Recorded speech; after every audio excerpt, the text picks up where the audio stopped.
Hello दोस्तों, good morning. कैसे हो आप सब? उम्मीद है अच्छे होंगे। तो ये वर्णमाला का हमारा पार्ट नंबर 3।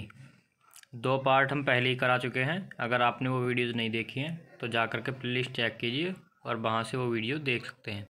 अगर आप हमारे चैनल पर नए हैं तो प्लीज़ चैनल को सब्सक्राइब कर लीजिए तथा बेल आइकन को प्रेस कर लीजिए, जिससे हमारी नई नई वीडियो की नोटिफिकेशन सबसे पहले पहुँचे आपके पास। तो चलिए आज बात करते हैं हम पार्ट नंबर 3 की। तो चलिए पहले थोड़ा सा हम अपनी पिछली वीडियोस पर थोड़ा डिस्कस कर लेते हैं हमने उसमें क्या क्या पढ़ा था। तो जैसे कि हमने उसमें पढ़ा था वर्णमाला क्या होती है। तो उसमें बताया था वर्णों के व्यवस्थित समूह को वर्णमाला कहते हैं। यहाँ पर हम रैपिड रिवीजन कर लेंगे और अगर पूरी वीडियो देखनी है तो आप जाकर के वीडियो चेक कीजिए। जैसे कि हमने बताया था हिंदी वर्णमाला में कुल स्वरों की संख्या 11, मात्राओं की संख्या 10 और कुल वर्णों की संख्या 52। उसके बाद हमने स्वरों के भेद देखे थे, मात्रा या उच्चारण में लगने वाले समय के आधार पर, मुखाकृति के आधार पर, मुख में जीवा की स्थिति के आधार पर। आज हम बात करने वाले हैं उच्चारण प्रयत्न के आधार पर, यानी कि आंतरिक प्रयत्न। तो सबसे पहले बात कर लेते हैं स्पर्श व्यंजन। स्पर्श व्यंजन क्या होते हैं? तो स्पर्श व्यंजन को हम वर्गीय व्यंजन भी कहते हैं। जैसे इसकी डेफिनेशन, जिन व्यंजनों के उच्चारण में जीभ, कंठ, तालु, ये मूर्धा, ये मात्रा रहेगी, दंत और ओष्ठ से स्पर्श करती है, स्पर्श व्यंजन कहलाते हैं। कहने का मतलब जीभ हमारी कंठ, तालु, मूर्धा, दांत तथा होठों से स्पर्श करती है, तो ये व्यंजन स्पर्श व्यंजन कहलाते हैं। अब देख लेते हैं ये व्यंजन कौन कौन से हैं। तो कै से लेके मैं तक जितने भी वर्ग हैं, तो कै से लेके मैं तक, यानी कि स्टार्टिंग कै से और लास्ट मैं से, यानी पै वर्ग का लास्ट मैं। इसकी ट्रिक हम पहले ही बता चुके हैं कि आपको याद कैसे रखने हैं, और इसमें ही बता दूंगा, लेकिन वो वीडियो बहुत इंपॉर्टेंट है। अगर आप ये वीडियो देख रहे हैं और आपने वो 2 वीडियो नहीं देखी है तो पहले जाके उन वीडियो को देखिए, उसके बाद ये वीडियो देखिए। और मैं बता दूं आज की वीडियो बहुत ही धमाकेदार होने वाली है। जैसा आपने देखा था थंबनेल में, ठीक उसी तरह से आपको कुछ अलग से याद करने की जरूरत नहीं पड़ेगी। इसके बाद मैं इसका प्रैक्टिस सेट लगवाऊंगा, वहाँ पे आप अपनी तैयारी चेक कर सकते हैं कि हाँ हमने कितना याद किया और कितना नहीं। और इसकी पीडीएफ आपको हमारे टेलीग्राम चैनल पर मिल जाएगी, उसकी लिंक डिस्क्रिप्शन में है, आप जाकर के ज्वाइन कर सकते हैं। चलिए स्टार्ट करते हैं। कै वर्ग, कै वर्ग में कौन कौन से आते हैं? कै, खे, गे, घे, अणे। तो इनके जो उच्चारण स्थान है वो होता है कंठ से। ठीक, नेक्स्ट चै वर्ग। तो चै वर्ग कौन कौन से होते हैं? चै, छे, जय, झय और निय। इसको हम निय बोलते हैं, तो इसका उच्चारण स्थान होता है तालु। नेक्स्ट मूर्धा। मूर्धा में कौन कौन से आते हैं? टै वर्ग, टै, ठे, डै, ढै और अणे। तो ये बोला जाता है मूर्धा से। नेक्स्ट दंत्य, तै वर्ग, तै, थे, दै, थे, ने। पै वर्ग, औष्ठ्य, पै, फै, बै, भै, मैं। तो मैं तक की बात की थी हमने। जैसे आपसे पूछते हैं कि जय कौन से में आता है, तो आपको पता है कि चै वर्ग में आता है, और चै वर्ग हमारा तालव्य है। आपको ट्रिक बताई थी और यहाँ पर मैंने वो ट्रिक नोट कर दी है, जिससे आपका रिवीजन भी हो जाए। के टी एम डी ओ, तो क्या हो गया? के टी एम 2। तो सबसे पहले कै वर्ग, फिर चै, फिर टै, तै, पै, और इसी प्रकार से आप एकदम समझ जाओगे किस वर्ग का है और कहाँ आने वाला है। के टी एम 2, के टी एम सभी को बहुत पसंद होती है, तो याद हो जाएगा के टी एम 2, कै, चे, टै, पै, कच, तप। ठीक, आगे बढ़ते हैं, ये समझा देता पहले ऑलरेडी। नेक्स्ट अंतस्थिया अर्ध स्वर व्यंजन। तो यहाँ पर स्वर से कंफ्यूज नहीं होना, ये अर्ध स्वर व्यंजन है। तो इसको ईसत या ईसत को कहते हैं तनिक, इसको ईसत स्पर्श व्यंजन भी कहते हैं। बात कर लेते हैं अर्धस्वर की। अर्धस्वर वे होते हैं आधे स्वर एवं आधे व्यंजन। जो आधे स्वर और आधे व्यंजन होते हैं वो अर्धस्वर कहलाते हैं। आधे स्वर और आधे व्यंजन होने के कारण ये काउंट व्यंजन में होते हैं। तो बात कर लेते हैं अंतस्थ। अंतस्थ की डेफिनेशन, अवरोध की दृष्टि से स्वर एवं व्यंजन के बीच में स्थित, मतलब ना ही स्वर और ना ही व्यंजन। जैसे ना स्त्रीलिंग ना पुल्लिंग उभयलिंग, उसी प्रकार से ना स्वर न व्यंजन, बीच के। ठीक, तो इनको बोलते हैं अंतस्थ व्यंजन। यहाँ पर नोट है, न पूरे स्वर और न पूरे व्यंजन। कौन कौन से होते हैं? तो ये 2 प्रकार के होते हैं, य और वे। अगर सिर्फ बात करते हैं अंतस्थ की, तो ये होते हैं य, रे, ले, वे। कभी आप कंफ्यूज हो कि पहले बताए थे फर्स्ट पार्ट में कि अंतस्थ य, रे, ले, वे होते हैं, और यहाँ अंतस्थ बता रहे हो ओनली य, वे। तो यहाँ बात चल रही है अंतस्थ और अर्धस्वर व्यंजन। तो अर्धस्वर व्यंजन य, वे, और ओनली पूछता है कि अंतस्थ व्यंजन, तो अंतस्थ हो जाएंगे य, रे, ले, वे। बढ़ते हैं आगे। दोस्तों आज मैंने ये बहुत ही मेहनत के साथ अपने हैंड राइटिंग चलो देखो जैसी भी हो, अच्छी बुरी, मेरे ख्याल से आपको समझ तो आ ही रहा होगा, इतना अच्छा राइटिंग नहीं है मेरा, फिर भी मैंने अपने हाथ से बहुत मेहनत के साथ मेन डेफिनेशन, वैसे कई किताबों से उठा के कि आपके लिए कुछ रह ना जाए, कई बुक से उठा के तब मैंने नोट करके उसको शॉर्ट में लिखा है आपके लिए, आपको समझ भी आ जाए। मैं आपको उसके हेडिंग से ही समझा दूंगा कि वो कहना क्या चाहता है और इसका आंसर क्या होने वाला है। जैसे कि यहाँ बात चल रही है ऊष्म या संघर्षी व्यंजन। तो ऊष्म या संघर्षी, आप देखिए डेफिनेशन किस प्रकार से लिखी है। जिन व्यंजन के उच्चारण में वायु घर्षण ध्यान दीजिए, घर्षण यानी संघर्ष, संघर्ष की बात की जा रही है। घर्षण जैसे हम गाड़ी के ब्रेक मारते हैं तो घर्षण होता है ना, तो संघर्ष तो होता है ना, लोड पड़ता है गाड़ी पे, ब्रेक मारोगे तो रुकोगी, तो वो संघर्ष हो गया ना। तो बात की थी संघर्षी व्यंजन, तो आपको पता चल गया संघर्ष के साथ निकलती है तथा हवा गर्म मतलब ऊष्म हो जाती है। जैसे हम ब्रेक मारते हैं तेज से, अभी बताया था, तो टायर गर्म हो जाता है और घिस भी जाता है। तो उसी प्रकार अगर संघर्ष होगा तो उससे ऊष्मा उत्पन्न होगी, ऊष्मा से गर्माहट पैदा होती है, तो इसलिए इनको ऊष्म ऊष्म भी कहा जाता है। तो ठीक है, बात करते हैं ये कौन कौन से होते हैं। तो से और है, आप इसको बोल कर देखिए तो थोड़ा घसीटने जैसी आवाज़ आती है ऐसे करके। ठीक, तो आगे बढ़ते हैं। स्पर्श संघर्षी व्यंजन, अभी हमने किसकी बात की थी, ऊष्म या संघर्षी व्यंजन, और उससे पहले बात की थी स्पर्श व्यंजन। स्पर्श व्यंजन कौन से थे, कै से मैं तक, यानी कै वर्ग से पै वर्ग तक सारे स्पर्श थे। और संघर्षी से है, जिनको ऊष्म भी बोला जाता है। लेकिन अब बात करते हैं स्पर्श संघर्षी व्यंजन, दोनों को मिला करके, स्पर्श भी और संघर्षी, स्पर्श संघर्षी व्यंजन, ये कौन कौन से होते हैं। तो छोटा छोटा हमको डिफरेंस देखना है, वरना अगर अलग अलग पढ़ाऊंगा तो बहुत कंफ्यूज हो जाओगे आप, इसलिए मैंने इनको एक साथ रखा है। बात कर लेते हैं स्पर्श संघर्षी की, कि ऊष्म संघर्षी और स्पर्श संघर्षी में क्या अंतर है। जिन व्यंजनों के उच्चारण में सांस या श्वास स्पर्श के साथ साथ कुछ घर्षण के साथ निकलती है, वहाँ पर पूर्णतः घर्षण हो रहा था और हमारी जो वायु थी वो गर्म हो रही थी, और गर्म होने के कारण उसको ऊष्म कहा गया था। लेकिन यहाँ पर ध्यान देने वाली बात है, दोनों में अंतर ये है कि स्पर्श के साथ साथ कुछ घर्षण, यहाँ पर घर्षण कम है और स्पर्श पर ज़्यादा फोकस किया गया है। तो स्पर्श के साथ साथ कुछ घर्षण के साथ निकलती है, तो वहाँ पर स्पर्श संघर्षी व्यंजन। तो बात कर लेते हैं कौन कौन से होते हैं। तो चय, छय, जय, झय, और ये मैं बता चुका हूँ न्यय, इसको न्यय बोलते हैं, यानी कि चय वर्ग। चय वर्ग को हम स्पर्श संघर्षी भी बोलते हैं। चलिए आगे बढ़ते हैं। पार्श्विक व्यंजन, तो पार्श्विक व्यंजन क्या होते हैं। पार्श्व से हम समझते हैं सबसे पहले पार्श्व नाम क्या दिया गया और किस हिसाब से दिया गया, समझना ये है। डेफिनेशन तो आप खुद से बना लोगे, अगर आपको हेडिंग क्लियर है तो डेफिनेशन खुद से बन जाती है। पार्श्व होता है हिस्से। अब किसके हिस्से, हम उच्चारण करने के लिए सबसे इम्पोर्टेंट होती है हमारी जीभ, तो हमारी जीवा के हिस्से। तो बात कर लेते हैं, जिन व्यंजनों के उच्चारण में श्वास जीभ के दोनों पार्श्व, जैसे मैं बता चुका हूँ हिस्सा से निकलती है, उनको पार्श्विक व्यंजन कहते हैं। यानी कि ये व्यंजन ऐसे हैं, अगर हम इनको बोलते हैं तो हमारी जो श्वास है वो जीभ के दोनों साइडों से, दोनों पार्ट से बाहर निकलेगी। ऐसे व्यंजनों को हम पार्श्विक व्यंजन कहते हैं। तो ये है ओनली ऑन एक ले। ठीक, बढ़ते हैं आगे। लुंठित या प्रकंपित व्यंजन, तो लुंठित क्या होता है, लुंठित यानी लुढ़कता हुआ, और प्रकंपित यानी वाइब्रेशन, जो आप अपने फ़ोन में मोड ऑन करते, रिंग नहीं होगा, वाइब्रेट होगा, और एक साइलेंट मोड होता है। तो ये प्रकंपित वही वाइब्रेशन है। तो समझ लेते हैं, जिन व्यंजनों के उच्चारण में जीभ लुढ़कती या प्रकंपन करती है, तो लुढ़कती या प्रकंपित होती है, तो उसको लुंठित या प्रकंपित व्यंजन कहते हैं। तो ये कौन सा है, रे। बोल के देखिए एक बार, रे। तो 2-3 बार जीभ ऊपर नीचे लग के, मतलब हिल के, उसके बाद पूरे वर्ड की साउंड आती है रे। पढ़ते हैं आगे की तरफ। अब बात कर लेते हैं उत्क्षिप्त व्यंजन। उत्क्षिप्त व्यंजन कौन कौन से होते हैं। तो ये हमारी स्लाइड भी थोड़ी तिरछी हो गई, कोई बात नहीं, थोड़ा सा मैनेज कर लीजिए। आज टाइम भी कम था, फास्ट था, तो इस चक्कर में वीडियो भी लेट हो गई आज। आपको देखना ये है कि आपको याद हो रहा है या नहीं। वीडियो के लास्ट में मैं आपसे क्वेश्चन करूँगा, आप उनके बिना देखे आंसर करना स्वयं से, कोई चीटिंग नहीं चलेगी, तब आपको पता पड़ेगा कि हमारा कितना याद हुआ। ठीक, अब बात कर लेते हैं उत्क्षिप्त व्यंजन। उत्क्षिप्त व्यंजन कौन कौन से होते हैं।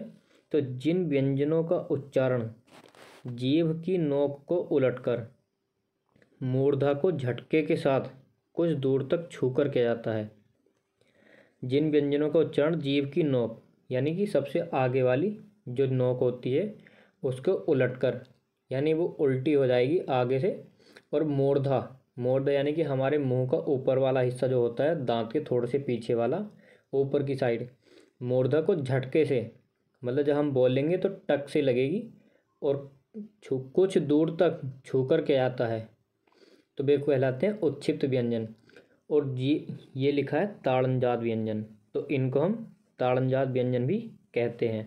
ताड़नजात मतलब क्यों कहते हैं, जब हमारी जीभ मुड़ के और झटके से ऊपर छूती है, इसलिए इनको ताड़नजात व्यंजन कहते हैं। तो कौन कौन से, तो ये होते हैं ड और ढ, जिनको द्विगुण या उत्क्षिप्त व्यंजन कहते हैं। इनको द्विगुण भी कहा जाता है। ठीक है, चलते हैं आगे। अनुनासिक व्यंजन या नासिक्य। अनुनासिक व्यंजन यानी कि जो नाक और मुंह दोनों से बोले जाते हैं। पिछली वीडियो में बताया था निर्नुनासिक, निर बिना नाक के, निर्नुनासिक यानी बिना नाक के केवल मुंह से, और अनुनासिक यानी कि नाक के साथ साथ मुंह से, तो इनको नासिक्य भी कहा जाता है। तो इन व्यंजनों के उच्चारण में हवा नाक से निकलती है तथा ये हमारे जो कैसे पै वर्ग है उसका पंचमा अक्षर, प्रत्येक वर्ग का पंचमा अक्षर अनुनासिक व्यंजन में आता है या नासिक्य है। अण, न्य और न तथा मैं। ये अभी मैं लास्ट में, वीडियो के लास्ट में इसकी एक ट्रिक दूंगा और इनको सबको एक सीक्वेंस में भी दूंगा, और इसकी पीडीएफ आपको टेलीग्राम में मिल जाएगी। लेकिन आपको ऐसा नहीं करना है कि जा करके टेलीग्राम देख ले, जो मैं यहाँ समझा के पढ़ा रहा हूँ यहाँ क्लास में ही याद करवा दूंगा, और वहाँ आपको रटना पड़ेगा, क्योंकि ये पता नहीं पड़ेगा कि मैंने किस हिसाब से लिखे हैं और क्या इनका अर्थ है।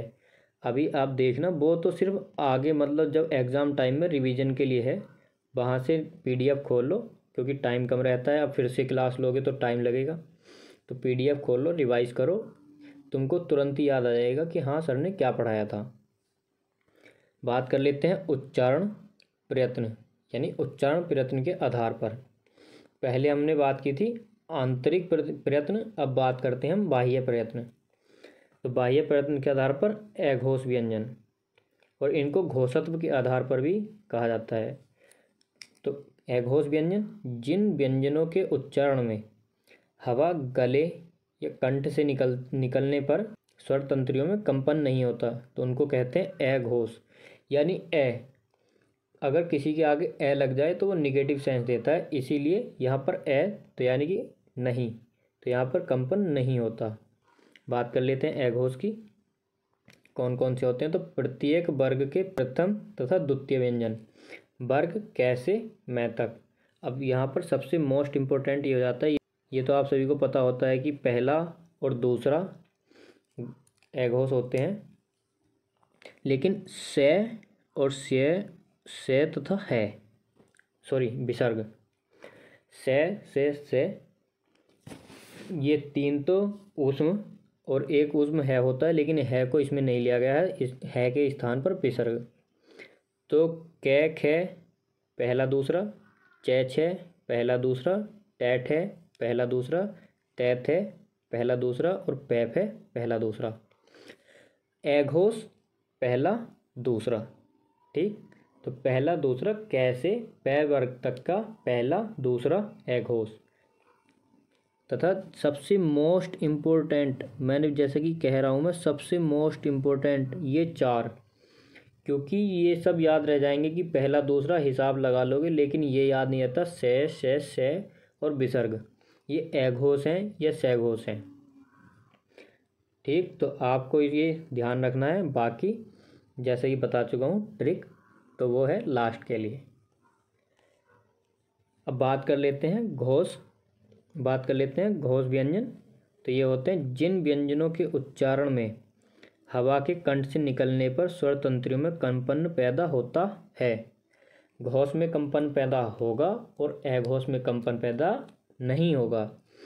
घोष थे पहला और दूसरा प्रत्येक वर्ग का, और बचे कौन सा, तीसरा, चौथा और पांचवा। तो प्रत्येक वर्ग का तीसरा, चौथा और पांचवा ये होगा घोष। बात कर लेते हैं कौन कौन से। ग, घ और अणे, ये पहले वर्ग के, उसी प्रकार से सारे वर्ग के लास्ट के 3। और मेन पॉइंट है जैसे कि ऊष्म व्यंजन का 3 से एघोष थे, और ऊष्म व्यंजन का बचा हुआ है वो होता है घोष। वे एघोष थे और ये होता है सघोष या घोष। एक बात कर लेते हैं अल्प प्राण की।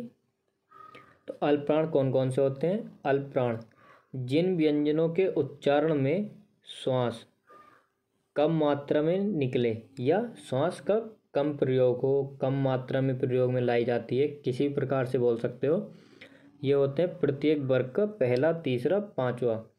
अब हमको याद कैसे रखना है? ऐसे तो बहुत सारे हो गए। अब देखिए याद ऐसे रखना है कि पहले एघोष फिर सघोष, पहले अल्प प्राण फिर महाप्राण। एघोष अल्प प्राण से छोटा है तो कम चलेगा, यानी कि पहला और दूसरा ही चलेगा। अल्प प्राण एघोष से बड़ा है तो ये ज़्यादा चलेगा और कूद कूद के चलेगा।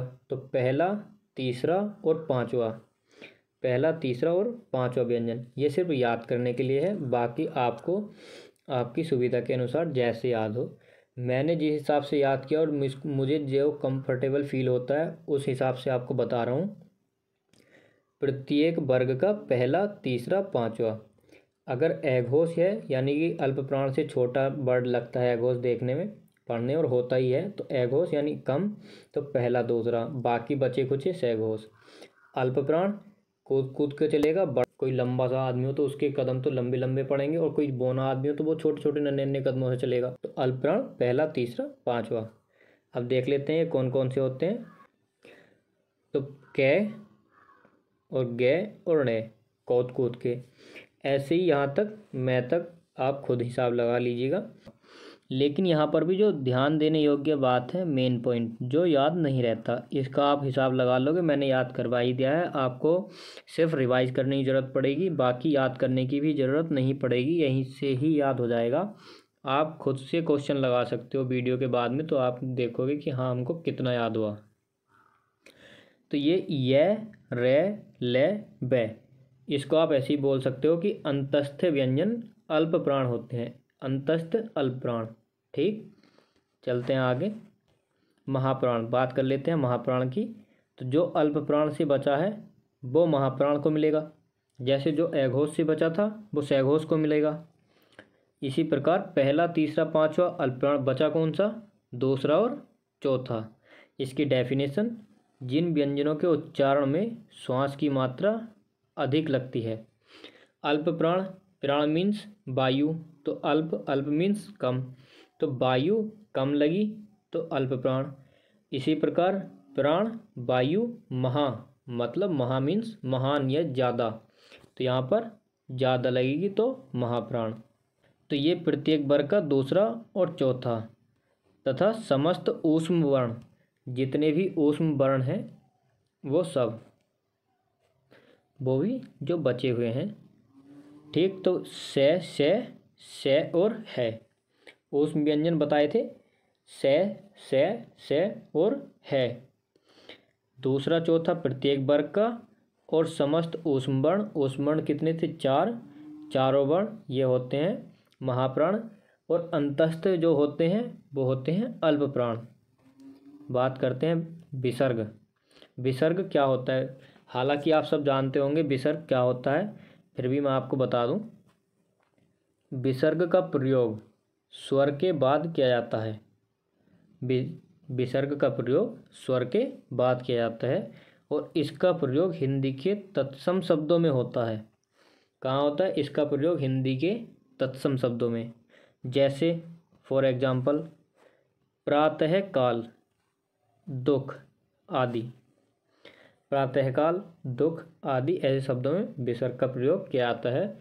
और जहाँ पर विसर्ग आए वहाँ पर तत्सम शब्द होते हैं। ये आपकी एक तत्सम तद्भव की भी पहचान होगी। और जहाँ पर चंद्र बिंदु आता है, अधिकांश, मैं 100% नहीं बोलूँगा क्योंकि कहीं कहीं अपवाद होते हैं, फिर आप बोलोगे सर आपने तो 100% श्योरिटी दी थी।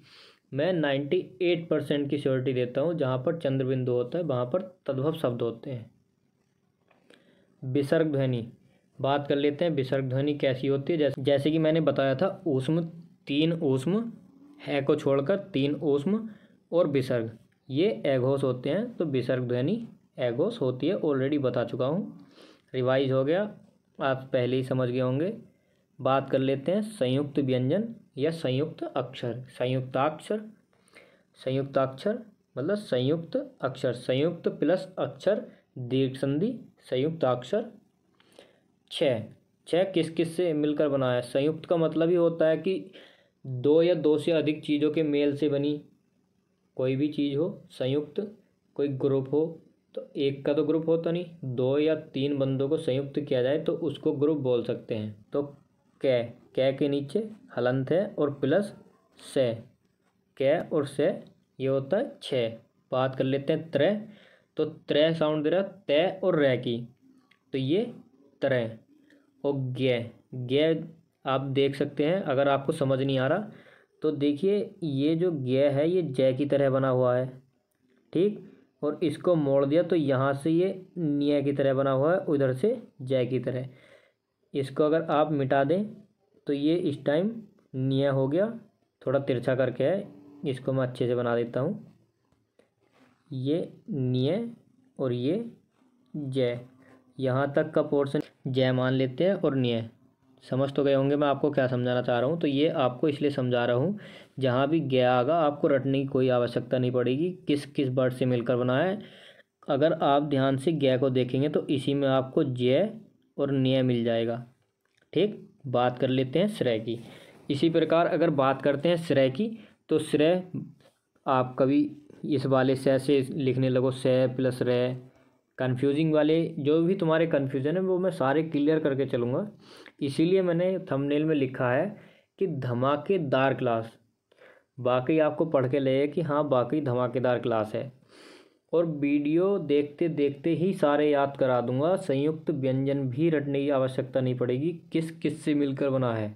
तो चलिए बात कर लेते हैं श्रेय की। तो आप श्रेय लिखते हो तो यहाँ ये जो आप ये देख रहे हो, कलर चेंज करके दिखाता हूँ, ये तो ये कौन से शय में आता है? बड़े शय में। तो किससे बनेगा हमारा? से। और रे यानी श्रेय, श्रेय में क्या आ रहा है? रे, तो से प्लस रे। हलंत का ध्यान रखना है, बहुत आवश्यक है, क्योंकि ये हलंत से वर्ड हमारा आधा हो जाता है, ठीक है। चलते हैं आगे। तो ये थोड़े से मेन पॉइंट हैं। तो ये डे और ढे, अगर हम डे और ढे के नीचे बिंदु लगाते तो हमारा ढे और ये वाला ढे बनता है, और ये संयुक्त व्यंजन की कैटेगरी में आते हैं। डे और ढे में रे की ध्वनि मिली होती है। संयुक्त व्यंजन में भी रे की ध्वनि मिली हुई थी, और डे और ढे में भी रे की ध्वनि मिली होती है, ठीक। वीडियो आज की शायद लंबी होगी, और बात कर लेते हैं हम यहाँ पर, ये थोड़ा सा रिवीजन के लिए है। अर्धस्वर, अर्धस्वर कौन कौन से बताए थे? अर्धस्वर बताए थे हमने, ये और बे। और अर्धस्वर को अंतस्थ भी बोला गया था। अगर ओनली अंतस्थ आए तो अंतस्थ ये, रे, ले और वे। और बात करता है अर्धस्वर की तो ओनली ये और बे। लुंठित, लुंठित कौन सा था? लुंठित या प्रकंपित बताया था, आपको दिमाग में आ गया होगा। जहाँ लुढ़कती है या वाइब्रेशन होता है तो आप बोल के देखो, रे में वाइब्रेशन होता है तो लुंठित या प्रकंपित रे। पार्श्विक, पार्श्विक जीभ के दोनों साइडों से हवा वायु निकल रही थी, तो कौन सा वर्ड था? ले। वर्तस्य, ये हमारा रह गया था, बात कर लेते हैं वर्तस्य की।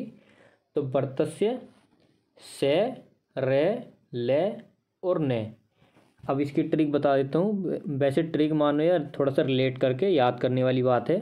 बर्तस्य से साउंड आ रहा है बर्तन का, तो बर्तन कहाँ से साफ होते हैं? कहाँ होते हैं? नल पर। तो बर्तन कहाँ साफ होते हैं? नल पर। बचा रे, तो इसको आप इसी के साथ ऐड कर लीजिए, बर्तस्य, रे की साउंड दे रहा है बर्तस्य, बर्तन कहाँ साफ होते हैं? नल पर, ठीक। मुझे तो ऐसे ही याद है, बाकी आपको जिस हिसाब से याद हो आप। स्वर यंत्रीय व्यंजन, तो स्वर यंत्रीय व्यंजन होता है, ठीक। नेक्स्ट स्लाइड की तरफ चलते हैं, देखते हैं क्या है। तो ये थोड़ा सा नीचे गंदा सा हो रहा है पेपर, इसमें पानी आ गया था, मेरी नोटबुक में, तो ये मेरे खुद के याद करने के लिए नोट्स बनाए थे मैंने। ये उच्चारण स्थान दिए हुए हैं: कंठ, तालु, मूर्धा, दंत, ओष्ठ, नासिक, कंठ प्लस तालु, कंठ प्लस ओष्ठ, दंत प्लस ओष्ठ। तो ये उच्चारण स्थान है और ये उसका नाम है कंठ तालव्य। यानी कि अगर उच्चारण कंठ से होता है तो वे वर्ण क्या कहलाएंगे? तो वे कहलाएंगे कंठ है। और तालु से होता तो तालव्य है। जैसे कि यहाँ पर ए, आ, कै वर्ग और है तथा विसर्ग ये होते हैं हमारे कंठ है। ठीक। छोटा ई, बड़ा ई, चै वर्ग और से, यह और से ये होते हैं तालव्य। और ऋ, टै वर्ग, रे और से ये होते हैं मूर्धन्य। तै वर्ग और ले है ये है ले। वर्ग एक्स्ट्रा लिखा है, मुझे ध्यान नहीं रहा काटने से, क्योंकि यहाँ पे पहले पै लिखा गया था, उसी के हिसाब से मैंने वर्ग लिख दिया था।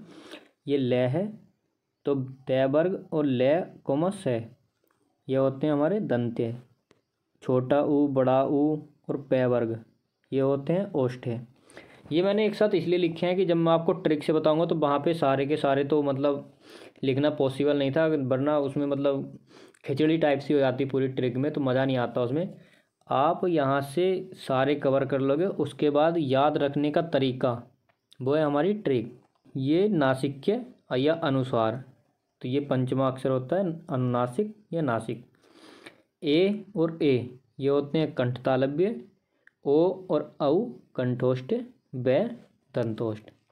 तो चलिए, जिसका हमें सभी को इंतज़ार था, हमारी ट्रिक, चलिए स्टार्ट करते हैं। मैं आपको पढ़ के बता देता हूँ, बाकी आप इसको 2-3 बार रिवाइज करोगे तो आपको बहुत अच्छे से याद हो जाएगी। ए के है ये एक जगह लिखा है याद करने के हिसाब, ये इसको मैंने इस टाइप से तैयार किया है जिससे ये एक श्लोक बन जाए। क्या बन जाए? श्लोक। तो ए के है विसर्ग ये होते हैं कंठ। ए के है विसर्ग कंठराम। इचियस भी है तालुराम। यानी कि छोटा ई, बड़ा ई और चै वर्ग ये और से ये क्या होते हैं? तालव्य। तो ए के है विसर्ग कंठराम, इचियस भी है तालुराम। ऋटरस से जानो मूर्धा जी और लृतस से दंत जी। तो ऋ, टे, रे और से, यानी टे से मतलब है टे वर्ग। तो ऋटरस से जानो मूर्धा जी, तो ये होते हैं मूर्धन्य।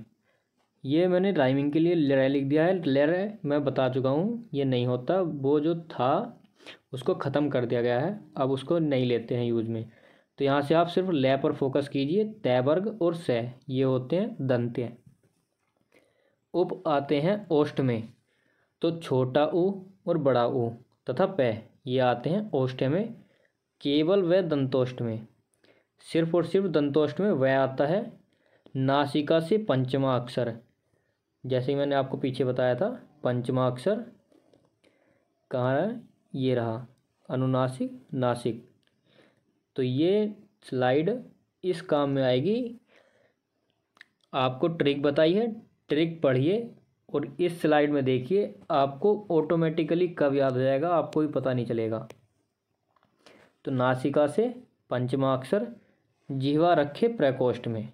ये लास्ट वाली जिह्वा रखे प्रकोष्ठ में ये राइमिंग के लिए बना दी। आपका पूरा का पूरा श्लोक तैयार हो गया।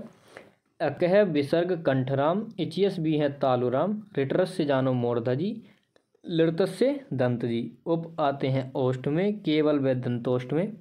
नासिका से पंचमा अक्षर, जिह्वा रखे प्रकोष्ठ में। आपको ये याद करो, एक पेपर पे लिख लीजिए और इसको इस तरह से मतलब चलते फिरते गाने की तरह गुनगुनाइए। और जहाँ आपको मतलब याद ना रहे, ऐसा तो है नहीं कि एक बार में हर किसी को याद हो जाता है, लेकिन हाँ मैं ये कहता हूँ कि आपको बहुत कुछ क्या सारा का सारा याद हो ही चुका है, बस एक बार रिवाइज कर लेना है। आज पढ़ लिया, क्वेश्चन लगाएंगे तुम्हारे कल को। ये वीडियो आज बहुत लंबी हो गई है तो इसको यहीं समाप्त करेंगे। अगर वीडियो अच्छी लगी हो तो लाइक करें, अपने दोस्तों के साथ शेयर करें, तथा मेरी मेहनत के हिसाब से आप अपना रिव्यू कमेंट बॉक्स में ज़रूर दें। अगर आपको वीडियो अच्छी लगे तो कमेंट बॉक्स में ज़रूर बताएं कि हाँ सर वीडियो ऐसी थी। तो हाँ वो बात रह गई मेरी,